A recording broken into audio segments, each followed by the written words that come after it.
Bonjour Chiara, Bonjour Gilles, j'espère que tu vas bien. ça va bien? Je suis contente de te retrouver au premier salon du livre de La Palme.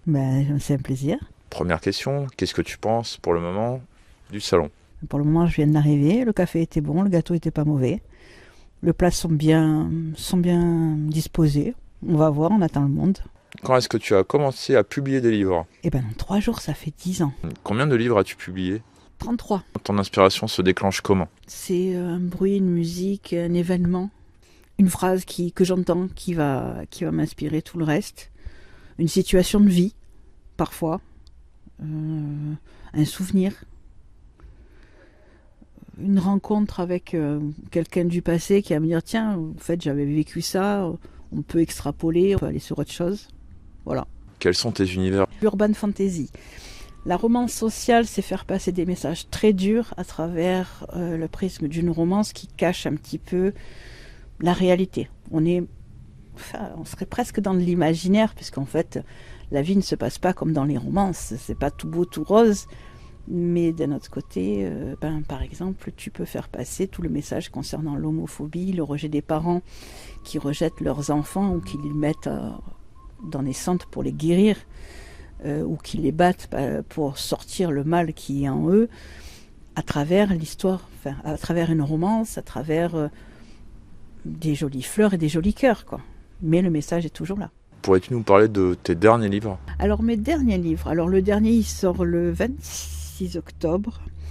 Il va parler de danse. C'est pareil, c'est une vidéo que j'ai vue sur TikTok. J'ai eu le coup de foudre pour des danseurs. Et je me suis dit, tiens, pourquoi pas. Donc je me suis lancé le défi de le sortir très vite, en essayant qu'il soit le plus complet possible. Pour la première fois, je travaillais Canalpha, chose que je n'avais jamais fait. Donc ça me permet d'avancer aussi un petit peu plus vite. Et puis voilà, sinon les autres, les derniers, c'était de l'urban fantasy.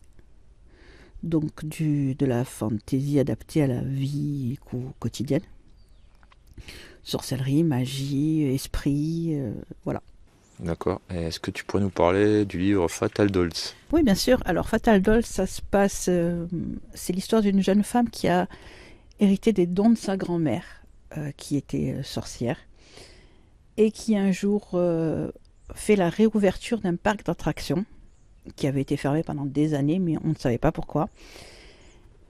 Et ce jour-là, donc le 31 octobre, elle va au parc d'attractions et elle rencontre une vieille femme qui lui dit « Surtout, ne touchez pas l'eau ».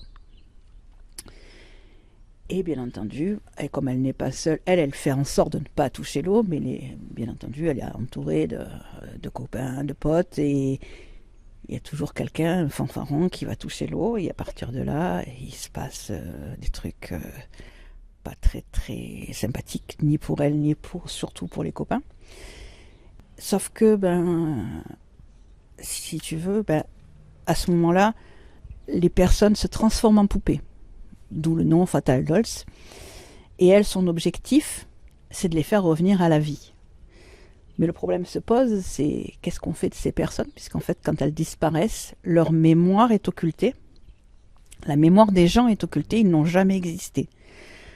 Donc, les personnes, par exemple, si elle était mariée, la personne n'a jamais été mariée, s'il y avait des enfants, ils n'avaient pas de père, ou ils avaient un autre père.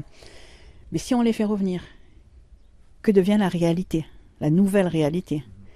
Comment on réinsère des gens qui ont été transformés il y a 50 ans, qui n'ont rien vécu de l'époque actuelle, qui pensent encore que leur famille les attend et qui en fait n'ont plus personne. Donc c'est toute la difficulté donc, de l'histoire. Alors pour ce livre, il y a eu 3 événements. Le premier, c'est quand j'étais toute petite, d'ailleurs c'est une des premières phrases du livre. Quand j'étais toute petite, j'avais 6 ans, ma grand-mère m'a dit un jour, ma fille, la nuit, quand tu dors, les poupées se lèvent pour tenter de t'étrangler. C'était une plaisanterie pour ma grand-mère probablement, mais ça m'est resté, on va dire, même aujourd'hui, puisque j'en ai fait un livre, ça m'est resté. La deuxième, c'est j'ai perdu ma belle-mère et elle collectionnait les poupées. Elle en a qui sont vraiment absolument sordides, mais c'est des vieilles poupées en porcelaine de collection. Et la troisième, c'est que en même temps qu'il arrivait tout ça, j'ai lu dans l'actualité que le monde des poupées de Disney réouvrait. Et bien entendu, la musique, elle a commencé à tourner dans ma tête. Et une fois que j'ai eu la musique dans la tête, j'ai eu l'histoire qui est venue en même temps. Pour toi, qu'est-ce que l'imaginaire? C'est tout ce qui n'est pas réel. Mais bon, en même temps, croyant à peu près à tout, c'est très compliqué pour moi l'imaginaire. C'est l'imaginaire des autres, on va dire. Et pour toi, l'imaginaire, ça t'apporte quoi dans ta vie quotidienne? Dans ma vie quotidienne, ça me permet de décrocher de la réalité. Ça me permet d'affronter toutes les difficultés de la réalité en le prenant sur un autre ton. Donc ouais, sur un autre, donc c'est de voir la vie sous un autre angle, sous un autre ton, ne pas dramatiser tout ce qui arrive et arriver à sortir du positif dans tout ce qu'il arrive en fait. Qu'est-ce que tu penses de l'IA dans l'écriture?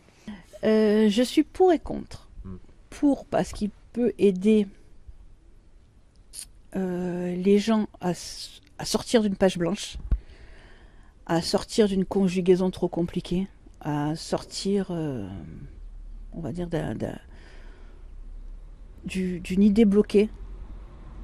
Mais en même temps, c'est aussi la solution de facilité où les gens partent directement sur je rentre mon idée et l'autre il me fait le texte et puis on n'en parle plus quoi. Et finalement plus rien ne ressemble à plus rien ou au contraire tout se ressemble. Où est-ce qu'on peut te suivre sur les réseaux? Partout, TikTok, Facebook, Instagram. Non, j'allais te dire X, mais je crois que ça fait très longtemps que je n'y ai pas mis les pieds. Je crois que depuis qu'il s'appelle X, je ne l'ai pas revu. Et voilà, sinon j'ai un site internet et puis je suis aussi avec la maison d'édition. Quel message aurais-tu à dire aux organisateurs et organisatrices d'aujourd'hui, du premier salon du livre? Merci et j'espère que ce sera un succès, qu'elles renouvelleront l'expérience. Quel message aurais-tu à dire aux abonnés de la chaîne YouTube Zone Imaginaire qui te découvrent à l'heure actuelle, qui t'écoutent? J'espère que vous viendrez à ma rencontre. Je fais énormément de salons toute l'année. Vous trouverez mon actualité sur mes réseaux. J'espère vous avoir donné envie de lire mes livres, de découvrir mon univers. Et voilà. 31 octobre qui approche. Quel est ton film d'horreur préféré? Candyman. Quel est ton prochain événement? Mon prochain événement, c'est le Salon du Livre et du Chocolat. Ensuite, je serai à Sijan. Je serai à l'Event Cons. Ça sera mon dernier événement de l'année. D'accord. Écoute, je te remercie beaucoup et puis à bientôt.